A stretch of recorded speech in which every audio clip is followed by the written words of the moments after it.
네, 오늘은 사무엘상 14번째 시간으로 사울을 만난 사무엘이라는 제목으로 함께 은혜를 나누기 원합니다.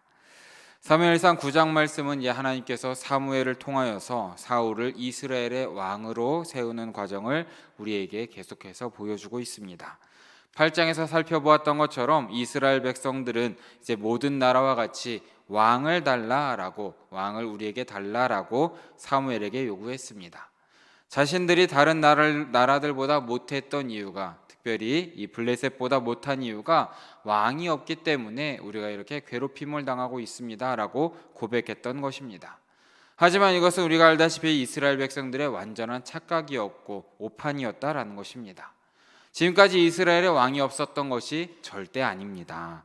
이스라엘은 이 세상 어느 나라보다도 더 위대하고 더 큰 왕이 그들을 이끌고 다스리고 계셨습니다. 누구입니까? 바로 하나님이 그들의 왕이었다라는 것을 우리는 바라봐야 되는 것이죠.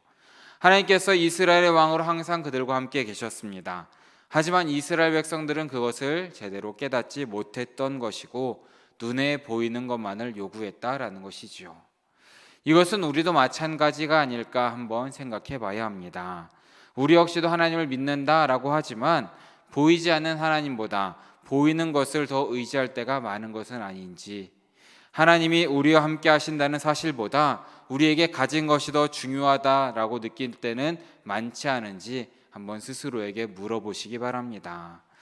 하지만 그런 우리들에게 예수님께서는 염려하지 말라라고 말씀하고 계심을 믿으시기 바랍니다. 우리가 아무리 염려한다고 할지라도 우리의 길을 한 자라도 더할 수 없다라는 것이죠. 우리가 염려할 것이 아니라, 우리는 세상을 바라볼 것이 아니라 하늘 아버지 되시는 하나님을 믿고 바라보시는 우리 모두 되시길 진심으로 바랍니다. 공중에 나는 새도 먹이시는 분이, 또 들에 핀 꽃도 입히시는 분이 하나님이라는 것을 우리가 늘 깨달아야 되는 것이고, 하물며 사랑하는 그의 자녀들인 우리 역시도 복된 길로 인도하심을 믿으시기 바랍니다. 그러므로 눈에 보이는 이 세상의 것을 바라보실 것이 아니라 보이지는 않지만 항상 우리와 함께 계시고 우리를 도우시고 우리를 인도하시는 하나님을 믿고 의지해야 된다라는 것을 기억하셔야 됩니다. 그럴 때 우리는 세상이 줄 수 없는, 세상으로부터 받을 수 없는 평안과 복된 삶을 살 수 있다라는 것을 기억하시는 우리 모두 되시길 진심으로 바랍니다. 하지만 이스라엘 백성들은 어땠습니까? 끝내 하나님이 아닌 눈에 보이는 인간왕을 원했고 선택했다라는 것입니다. 결국 하나님께서도 사무엘에게 백성들의 요구를 들어줘라, 왕을 세워줘라 라고 말씀하셨습니다. 그래서 하나님께서 이스라엘에게 이렇게 왕을 세우기로 허락하셨던 것이고, 이 왕을 세우는 이야기가 오늘 우리가 읽은 본문에 나와 있다라는 것입니다. 하나님께서는 누구를 왕으로 선택하셨습니까? 베냐민 지파의 기스라는 이 아들, 기스라는 사람의 아들인 사울을 왕으로 선택하셨습니다. 그런데 사울이 왕으로 세워지는 과정은 어떤 특별한 사건들이 아니라 평범한 일상의 사건들을 통해 이루어졌다라는 것을 우리는 바라보게 됩니다. 지난 시간 함께 나누었던 9장의 앞부분을 보면 사울의 아버지 기스가 암나귀를 잃었던 사건이 나옵니다. 그래서 기스는 자기 아들 사울과 사환 한 명을 함께 보내어서 암나귀를 찾아와라 라고 부탁을 했죠. 사울은 아버지의 명령하여서 사환과 함께 베냐민 사람의 온 땅으로 암나귀를 찾기 위해서 두루 다녔던 것입니다. 하지만 3일 동안 찾아다녔지만 암나귀를 찾지 못했습니다. 그래서 사울은 아버지가 혹시라도 자신을 걱정할 것이라 생각했고 사환에게 함께 집으로 돌아가자라고 이야기를 합니다. 근데 사환은 이 근처에 하나님의 사람으로 선견자로 존경받는 사람이 한 명 있으니까 그에게 가서 물어봅시다 라고 제안을 합니다. 하지만 사울은 우리가 하나님의 사람에게 물어보려면 예물이 필요한데 아무것도 없으니 어렵지 않겠느냐라고 되묻지요. 그때도 사원은 이렇게 말합니다. 나에게 은 한 세겔의 4분의 1이 있습니다. 그러니 이것을 드리고 물어봅시다 라고 제안을 했습니다. 그래서 사울과 사원은 하나님의 사람이 있다고 하는 이 마을로 올라가게 됩니다. 그곳으로 가다가 물길로 오는 소녀들을 만나게 되었고, 사울과 사원은 소녀들에게 하나님의 선견자가 여기 있느냐라고 물었습니다. 그리고 소녀들은 마침 선견자가 사당에서 제사를 드리기 위해서 마을에 왔습니다 라고 얘기했고 빨리 가서 만나보라 라고 권유했습니다. 그리고 사울과 사환이 마을에 들어서자 마침 사무엘이 산당으로 올라가려고 마주 나오고 있었던 상황을 우리는 14절까지의 말씀에서 보게 된 것입니다. 이렇게 해서 이제 사무엘과 사울이 처음으로 만나게 되는 것입니다. 하지만 이 둘의 만남은 결코 우연이 아니다라는 것을 우리는 기억해야 되는 것입니다. 하나님께서 이미 전날 사무엘에게 말씀하셨고 이 모든 것은 하나님의 계획 안에 이루어졌다라는 것을 우리는 말씀 가운데 보게 되는 것이죠. 오늘 말씀 15절에서 17절까지의 말씀, 우리 세 절의 말씀을 다시 함께 한 목소리로 읽어보기 원합니다. 함께 읽습니다. 사울이 오기 전날에 여호와께서 사무엘에게 알게 하여 이르시되 내일 이맘때에 내가 베냐민 땅에서 한 사람을 내게로 보내리니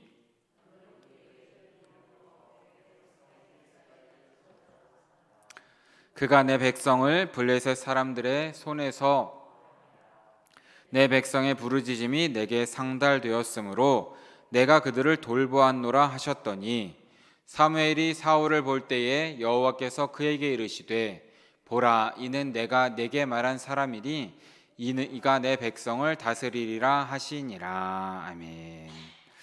사무엘이 사울을 만나기 하루 전날 이미 하나님께서는 사무엘에게 말씀을 주셨다라고 기록하고 있습니다. 내일 이맘때에 베냐민 땅에서 한 사람을 너에게 보낼 것이다 라고 말씀하셨죠. 그리고 이 베냐민 사람이 이스라엘 백성들이 요구한 이 왕이 될 것이다 라고 하나님께서는 말씀하셨던 것입니다. 이 말씀을 보면 이제 사울의 아버지 기스가 암나기를 잃어버린 사건과 사울이 사환과 함께 암나기를 찾으러 온 사방을 다니러 다닌 일과 그 사환이 사울에게 하나님의 사람에게 찾아가 보자고 한 일과 소녀들을 만나서 선견자를 만나기 위해서 마을로 들어간 일, 이 모든 일이 사실은 하나님의 뜻 안에 하나님의 계획 가운데 있었다라는 것을 우리는 깨달아야 된다라는 것입니다.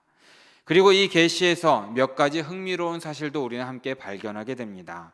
가장 먼저 이스라엘의 가장 큰 골칫거리는 블레셋 민족이었다라는 것을 우리는 말씀 가운데 보게 됩니다.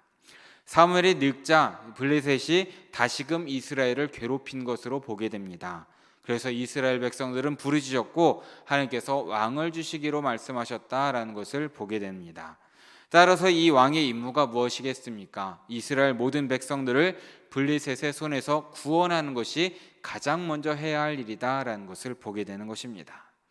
이것은 당시 이스라엘의 역사적 상황과도 잘 어울립니다. 당시 이스라엘 사람과 비슷한 시기에 원래는 블레셋 사람들도 가나안으로 이주했다라고 전해집니다. 그래서 이스라엘 백성들이 정복 전쟁을 마치고 이 사사시대에 접어들었을 때에 블레셋 역시도 이스라엘 백성들을 위협적인 세력으로 간주했고 함께 싸웠다라는 것을 우리는 바라봐야 됩니다. 그래서 사사시대 말 블레셋 사람들은 내륙 지방으로 조금 더 확장하려고 했었던 것이고 이스라엘 백성들과 자주 충돌했던 것으로 우리는 기억해야 됩니다. 그래서 이스라엘 백성들이 왕을 요구하게 된 가장 큰 계기가 블레셋의 군사적 위협이었을 가능성이 아주 크다라는 것입니다. 그렇다면 이스라엘 왕의 가장 시급한 문제는 다시금 말씀드리지만 블레셋과의 문제 해결이다라는 것입니다.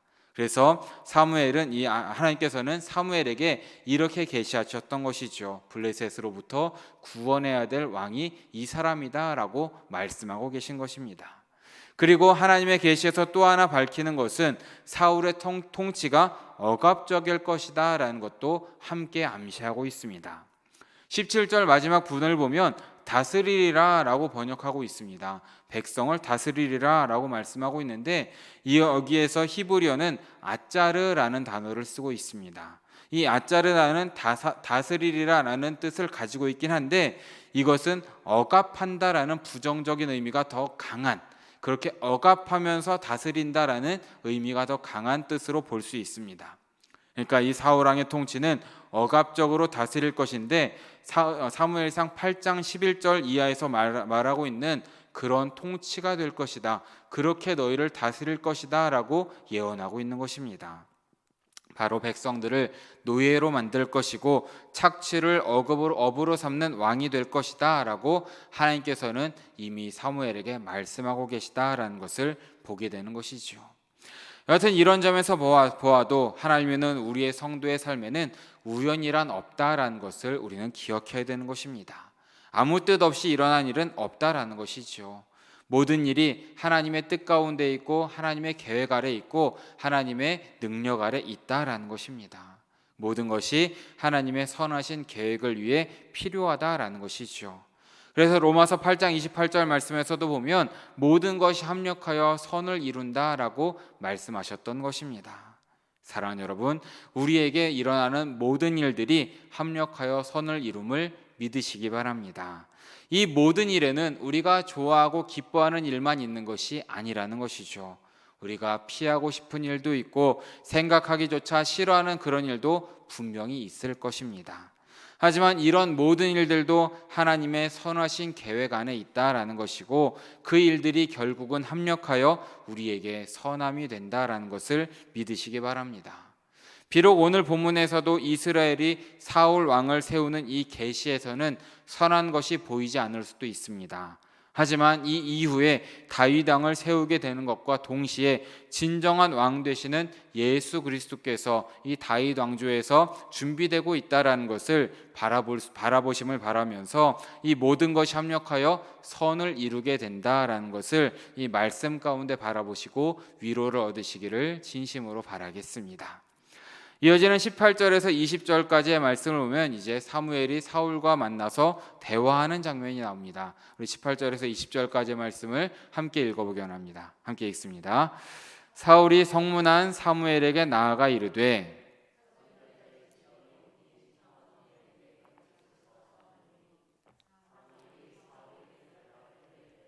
내가 선견자이니라. 너는 내 앞서 산당으로 올라가라.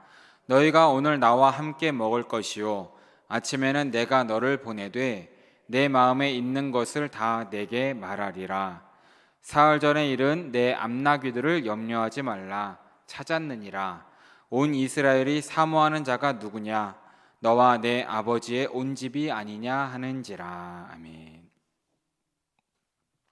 성문에서 마주친 선견자 사무엘을 제대로 알아보지 못했던 사울은 사무엘에게 선견자가 누구인지를 묻고 있는 것을 보게 됩니다. 그리고 사무엘은 이 젊은이가 하나님이 보내신 사람이다라는 것을 파악했죠. 그래서 사무엘은 사울에게 내가 그 선견자다라고 밝혔고 먼저 산당으로 앞서 올라가라 라고 지시했고 그것에서 함께 식사할 것이고 내일 아침 배웅할 때에는 사울의 마음 가운데 있는 것을 말해줄 것이다 라고 고백하고 있습니다. 그리고 사흘 전에 잃어버린 암나귀들은 이미 다 집에 돌아갔으니 염려하지 말라라고 말하면서 온 이스라엘을 사모하는 자가 사울과 그 아비의 집이 아니냐라고 말하고 있는 것을 보게 됩니다.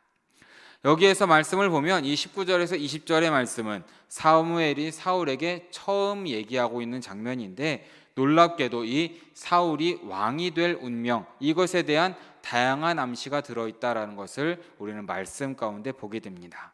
먼저 19절에 나와 있는 내 앞서 산당으로 올라가라 라고 말하고 있는데 이 명령은 사무엘에게 혹시라도 먼저 어떤 특별한 용무가 아니면 어떤 집안일이 남아서 이렇게 먼저 가라라는 의미가 아니었다라는 것입니다.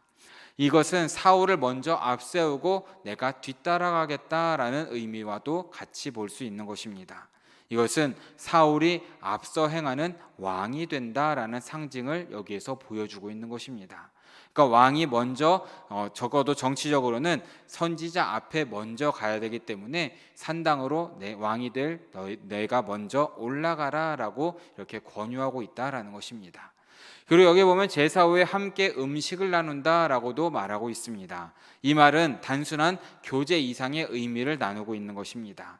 선지자 사무엘이 한 상에서 이제 미래의 왕과 밥상에서 교제를 나누게 된다라는 것을 또한 여기에서 계시하고 있다라는 것입니다. 지금도 마찬가지지만 고대 이스라엘에서도 식사 교제는 친밀한 관계를 전제하고 있다라는 것이죠. 지금 사무엘의 이 초대는 미래의 왕 사울을 자신과의 친밀한 관계로 초대하고 있다라고 함께 볼 수 있는 것입니다. 왕과 선지자의 관계, 이것은 이스라엘에서 왕정이 제대로 성공하느냐 실패하느냐를 결정하기 때문에 먼저 왕과 선지자가 친해지자라는 의도로 함께 밥을 먹으면서 이야기를 많이 나누자라고 이렇게 권유하고 있다라는 것입니다. 또한 19절 후반절에 나와 있는 아침에는 내가 너를 보낼 것인데 내 마음에 있는 것을 다 내게 말할 것이다 라고 말하는 역시도 사울의 미래를 함께 암시하고 있는 것입니다. 여기에서 내 마음에 있는 것은 잃어버린 암나귀에 대한 이야기가 아닙니다.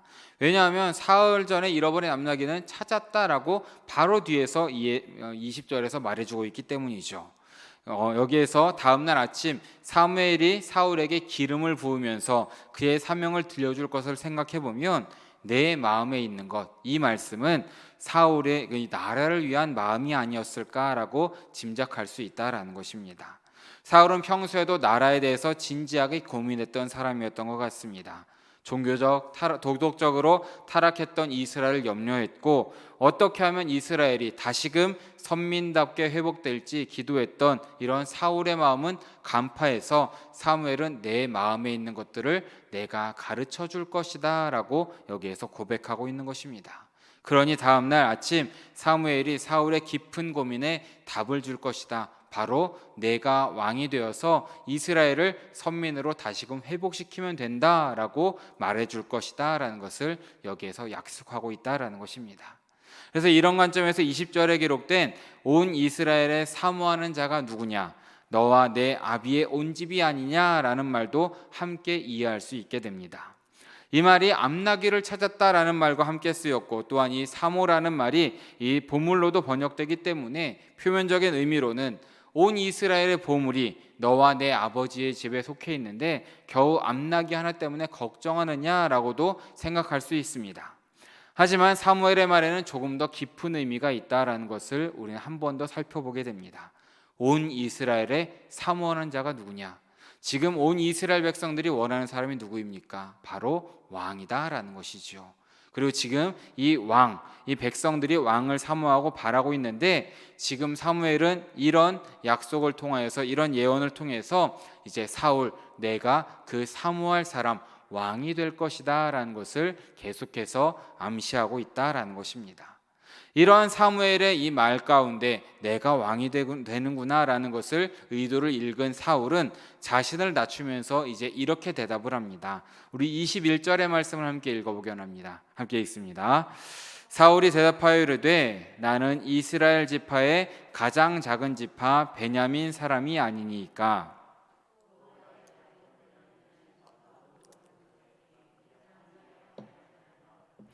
당신이 어찌하여 내게 이같이 말씀하시나이까 하니. 아멘. 사울의 말은 절반은 사실이지만 절반은 사실이 아닙니다. 베냐민 지파는 물론 이스라엘 지파 중 가장 미약한 것은 사실이었습니다. 지난 시간 말씀드린 것처럼 사사기에서의 사건으로 인하여서 지파들의 연합 공격을 받았고 거의 멸절하다시피 해서 베냐민 지파는 정말 너무나 약해졌습니다. 하지만 사울의 아버지 기스는 9장 1절에서 말하는 것처럼 유력자였다라는 것을 우리는 기억해야 됩니다. 지금 여기서 자신의 가족이 베냐민 지파 중에 가장 미약하다라는 말은 정말 자신을 낮추는 과장법이다라는 것을 우리는 보게 됩니다. 이만큼 사울은 아버지에게 순종적이었고 자신을 낮추는 겸손한 사람이었다라는 것을 보게 됩니다. 마음도 여롭고 착한 젊은이였다라는 것도 보게 됩니다. 적어도 엘리 아들들, 사무엘의 아들들과 비하면 이스라엘의 지도자가 될 그런 인격도 갖춘 사람이었다라는 것을 우리는 보게 되는 것입니다. 겸손한 모습에 또한 우리가 기억하는 것처럼 잘생긴 외모와 큰 키까지 고려하면 정말 사람이 볼 때에는 가장 이상적인 후보인 것도 우리는 기억해야 되는 것이죠. 이렇게 왕이 되기 전 사울은 참 겸손했고 좋은 사람이었던 것 같습니다. 하지만 사울의 결말을 알고 있는 우리는 이 겸손의 마음, 이 낮아지는 마음이 정말 오래 간직되었으면 좋았을 텐데 라는 안타까운 마음이 함께 드는 것도 사실이다라는 것이죠. 우리 역시도 마찬가지입니다. 사랑하는 여러분, 하나님께서 혹시라도 우리에게 새로운 직분이나 새로운 사역을 맡기실 때에 우리는 겸손해야 됨을 믿으시기 바랍니다. 그리고 그 직분을 감당하는 모든 과정 가운데에도 겸손해야 된다라는 것이지요. 내가 하는 것이 아니라 하나님께서 나를 힘주시고 하나님께서 나를 쓰시리라 라는 그 마음으로 겸손한 신앙인으로 언제나 주님을 섬기시고 교회를 섬기시는 우리 사랑하는 성도들 모두 되시기를 진심으로 바라겠습니다. 이어지는 22절에서 24절의 말씀도 함께 읽어보려 합니다. 함께 읽어보겠습니다. 사무엘이 사울과 그의 사환을 인도하여 객실로 들어가서 청한 자 중 상석에 앉게 하였는데 객은 30명 가량이었더라. 사무엘이 요리인에게 이르되 내가 내게 주며 내게 두라고 말한 그 부분을 가져오라. 요리인이 넓적다리와 그것에 붙은 것을 가져다가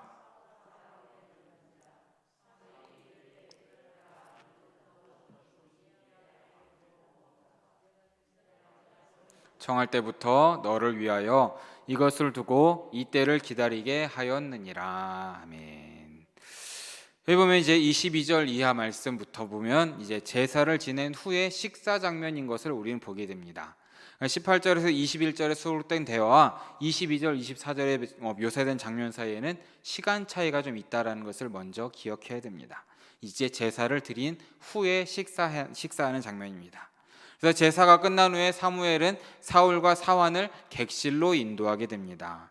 그래서 이곳은 이제 성소 옆에 설치된 다용도실인데 제사 후에 식사나 교제 장소로 사용되었다라고 전해지고 있습니다. 이곳에 가니까 사람들이 30명 가량 앉아 있었고 사무엘은 사울을 이 청한 자 중에 가장 상석에 앉게 하였다라고 밝히고 있습니다. 지금 이 객실에 앉아 있던 청한 자들은 누구였겠습니까? 24절을 보면 그들은 사무엘이 초대한 사람들이었습니다. 그럼 사무엘은 왜 이들을 초대했고 사무엘이 준비한 이 식사의 의미는 무엇이었겠습니까? 이 답은 23절과 24절 말씀에 함께 암시되어 있습니다. 23절 말씀을 보면 사무엘은 요리하는 사람에게 준비시킨 부분을 가져오라 라고 부탁을 합니다. 24절을 보면 요리인은 넓적다리와 그것에 붙은 것을 가져오는 것을 보게 됩니다.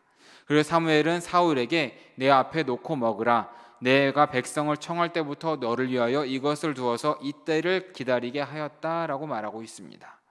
사무엘은 30명의 손님을 청할 때부터 이미 사울을 염두에 두었고 넓적다리를 준비시켰다라는 것을 보게 되는 것입니다. 본래 이 제물의 넓적다리라는 것은 제사장과 그의 가족들만 먹을 수 있는 특별한 부위였다라고 전해지고 있습니다. 사무엘은 이 사울을 위해서 미리 요리사에게 넓적다리를 준비시켰다라는 것이죠. 이것은 이만큼 가족만큼 친밀한 사람이다라고 우리는 보게 되는 것입니다. 그러기에 이 식사는 사무엘이 의도를 가지고 준비했음을 바라보게 됩니다. 사무엘이 계시를 통해서 하나님으로부터 사울이 도착한다는 것을 미리 통지받았다라는 것을 우리가 기억하면 이 식사는 사울을 이제 왕으로 함께 환영하고 있다라는 것을 보게 되는 것입니다. 성경을 보면 압살롬과 아도니아라는 왕도 자신이 왕이 되었음을 선포했을 때에 손님들을 초청했고 만찬을 베푸는 장면이 열왕기상이나 역대상 말씀에 나와 있는 것을 우리는 보게 됩니다. 즉 이 제사와 만찬의 맥락에서 왕이 되었다, 이제 사울 역시도 왕이 되었다라는 것을 은연중에 선포하고 있다라는 것을 보게 되는 것입니다. 또한 이런 관점에서 초대받은 이 30명의 사람, 30명이라는 숫자도 다시 한번 살펴보려고 합니다. 사무엘하 23장 13절 말씀을 보면 다윗 주위에 30명의 용사, 즉 친위대가 함께 있다라는 것을 말씀 가운데 기록하고 있습니다. 이 30이라는 사람, 이 30이라는 숫자는 사울의 친위대 혹은 사울의 가장 가깝게 될 사람들을 의미하는 마음으로 말씀으로 여기에서 기록하고 있는 것입니다. 그러니까 지금 이 라마의 산당에서 함께 식사를 하고 있는 사람들은 미래의 왕이고 또한 지금의 선지자이고 또한 왕의 친위대가 함께 모여서 대면 가운데 식사하고 있다라는 것을, 함께 친밀한 가운데 있다라는 것을 우리는 보게 되는 것입니다.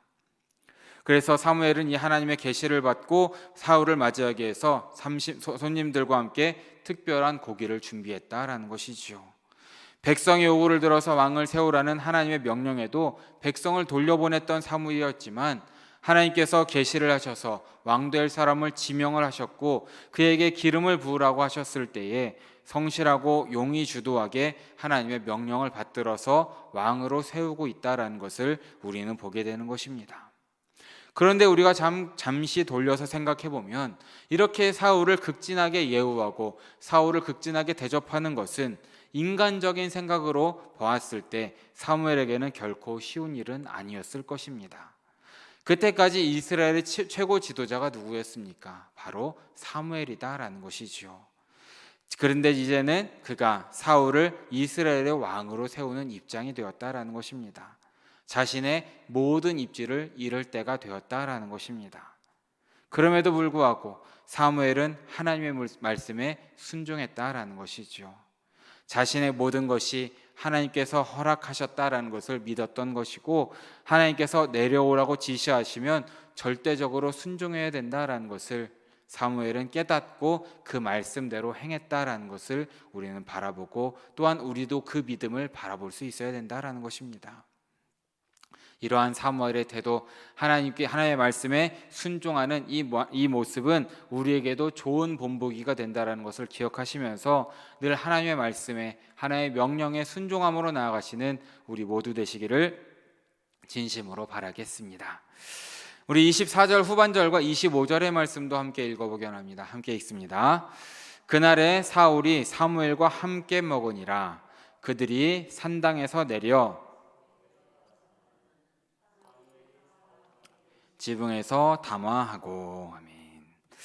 24절 후반절을 보면 이제 저자는 사무엘과 사울의 이름을 직접 언급하면서 그들이 함께 밥을 먹었다라고 기록하고 있습니다.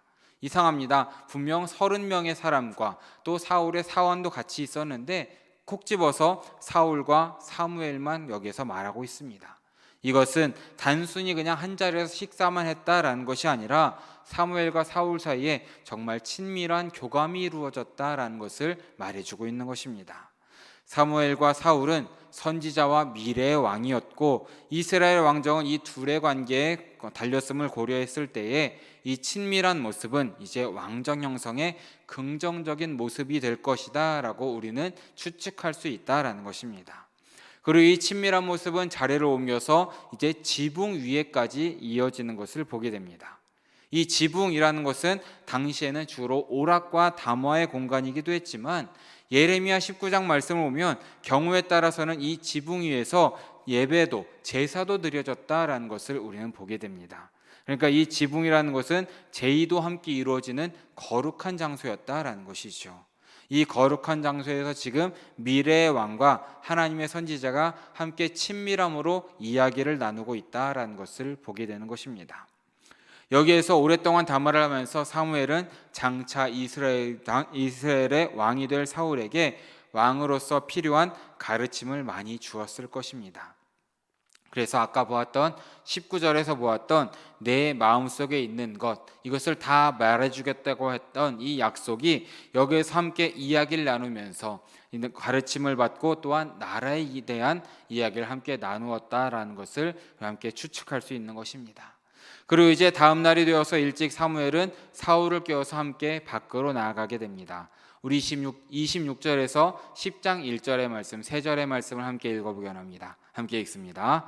그들이 일찍 일어날 새 동틀 때쯤이라 사무엘이 지붕에서 사울을 불러 이르되 일어나라 내가 너를 보내리라 하매 사울이 일어나고 그 두 사람 사울과 사무엘이 함께 밖으로 나가서 성읍 끝에 이르매 사무엘이 사울에게 이르되 사환에게 우리를 앞서게 하라 하니라. 사환이 앞서감으로 또 이르되 너는 이제 잠깐 서 있으라. 내가 하나님의 말씀을 내게 들려주리라 하더라. 이에 사무엘이 기름병을 가져다가 사울의 머리에 붓고 입맞추며 이르되 여호와께서 내게 기름을 부으사 그의 기업의 지도자로 삼지 아니하셨느냐. 아멘. 이제 이른 아침 성읍 끝에 이르렀고 사무엘은 사울에게 사환을 앞서 보내도록 요청을 합니다. 여기에서 보면은 아무에게도 왕으로 세우는 것을 숨기려는 장면을 우리는 보게 됩니다. 왜냐하면 새로운 출발을 위해서는 마지막까지 조심해야 됐기 때문이다라는 것이죠. 아무리 충성된 신복일지라도 사환도 혹시 모를 일이기 때문에 듣지 말아야 될 이야기가 있었던 것입니다. 아직 공적으로 왕이 된 것은 아니기 때문에 끝까지 조심해서 사울과 사무엘 둘만 남기를 원했다라는 것입니다. 그렇게 사울과 단둘이 남은 사무엘은 하나님의 말씀을 들려주었고 기름병을 가져다가 사울의 머리에 붓고 입을 맞추며 왕을 세우게 되었다라는 것으로 오늘 본문의 말씀은 마치게 되는 것을 보게 되는 것입니다. 사랑하는 여러분, 하나님께서는 이 사울의 평범한 삶을 통하여서 그를 사무엘에게로 인도하셨음을 믿으시기 바랍니다. 또한 그를 통하여서 한 나라의 왕으로 세우셨다는 것도 우리는 바라보게 되는 것입니다. 이 사울을 통하여서 우리 역시도 평범한 삶 가운데 우리를 인도해 주시고 이끄시는 하나님의 손길과 하나님의 섭리를 바라보시는 우리 모두 되시기를 진심으로 바랍니다. 그리고 이렇게 하나님의 섭리는 사울을 통하여서 뒤에 올 다윗과 멀리 오실 메시아 예수 그리스도까지도 우리는 함께 바라볼 수 있어야 된다라는 것입니다. 바라기는 오늘 우리의 삶 가운데에서 정말 평범한 우리의 삶 가운데에서도 우리를 인도하시는 하나님의 손길을 경험하시는 우리 모두 되시길 진심으로 바랍니다. 매일매일 우리가 읽는 성경 말씀 가운데, 또한 우리가 매일매일 만나는 사람들과의 만남 가운데에, 또한 우리가 매일매일 일어나는 평범한 사건 가운데에도 우리를 위해 일하시고 우리 가운데 함께 하시는 하나님의 손길을 경험하시기를 진심으로 바랍니다. 사랑하는 여러분, 우리에게 우연은 없음을 기억하시기 바랍니다. 모든 일이 합력하여 선을 이룬다라는 것이지요. 그러므로 혹시라도 우리의 삶 가운데 지금 고통스럽고 염려한 일이 있을지라도 그것이 끝이고 그것으로 마무리된다라고 생각하지 마시기 바랍니다. 그것을 통해서라도 우리에게 유익을 주시고 이 모든 것을 통하여 선을 이루시는 하나님을 믿으시길 진심으로 바랍니다. 우리 눈에는 우연하게 보이는 모든 일들이 실제로는 하나님의 오묘한 뜻 안에 계획된 일이라는 것을 우리가 믿을 때에 우리는 끝까지 인내할 수 있을 것이고 하나님이 이루실 일을 기대하며 하루하루를 살게 될 것입니다. 이런 믿음과 이런 순종이 우리 모두에게 충만하여 있기를 바라면서 매일매일 하나님의 인도하심을 바라보시고 무슨 일이든 간에 감사하며 살아가시고 하나님과 동행하며 살아가시는 사랑하는 성도님들 모두 되시기를 진심으로 바라고 축원합니다. 이제 함께